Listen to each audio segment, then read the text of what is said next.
ગાંધીનગરના helipad exhibition centre ખાતે યોજાયેલ પ્રવાસ 5.0 અંતર્ગત ભારત પ્રવાસ એવોર્ડ 2026 વિતરણ સમારોહમાં જાહેર પરિવહન ક્ષેત્રમાં શ્રેષ્ઠ કામગીરી કરનાર સંસ્થાઓ અને વ્યક્તિત્વનું સન્માન કરવામાં આવ્યું.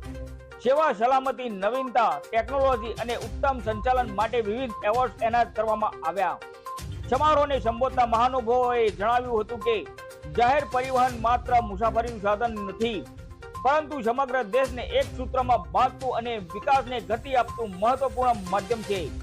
કોઈ પણ રાષ્ટ્રના સર્વાંગી વિકાસ માટે સરળ, સુરક્ષિત અને કાર્યક્ષમ પરિવહન વ્યવસ્થા અનિવાર્ય છે. તેમણે જણાવ્યું કે પ્રધાનમંત્રી માન્ય શ્રી નરેન્દ્રભાઈ મોદીના નેતૃત્વ હેઠળ દેશનું રોડ નેટવર્ક વધુ મજબૂત બન્યું, જેના કારણે દેશના વિવિધ વિસ્તારો વચ્ચેની કનેક્ટિવિટી અને મુસાફરીમાં નોંધપાત્ર સુધારો થયો છે.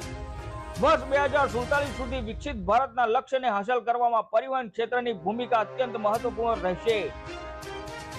વક્તાઓએ ગુજરાતની વૈશ્વિક ઓળખનો પણ ઉલ્લેખ કર્યો. મહાત્મા ગાંધી, સરદાર વલ્લભભાઈ પટેલ અને મહર્ષિ દયાનંદ સરસ્વતી જેવી મહાન વિભૂતિઓની ધરતી ગુજરાત આજે ઓટોમોબાઈલ ક્ષેત્રે, ઉદ્યોગ, ટેકનોલોજી અને સેમિકન્ડક્ટર જેવા ક્ષેત્રોમાં પણ વિશ્વ સ્તરે આગવી ઓળખ બનાવી રહ્યું છે.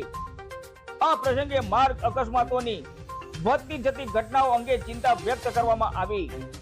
બસ અને કાર સંચાલકોને ટ્રાફિક નિયમોનું કડક પાલન કરવાની અપીલ કરવામાં આવી અને દરેક મુસાફર જાહેર પરિવહનમાં સંપૂર્ણ સુરક્ષા અનુભવે તે સુનિશ્ચિત કરવા માટે સૌની સામૂહિક જવાબદારી હોવાનું જણાવ્યું.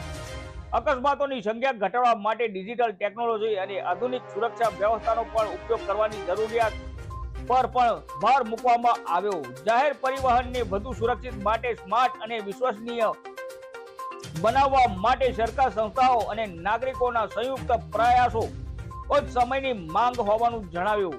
સુરક્ષિત અને આધુનિક જાહેર પરિવહન જ વિકસિત ભારતની મજબૂત ઓળખ બનશે. આ સંદેશ સાથે ભારત પ્રવાસ એવોર્ડ 2026 સમારોહ સફળતાપૂર્વક સંપન્ન થયો. Bureau report, Gandhinagar.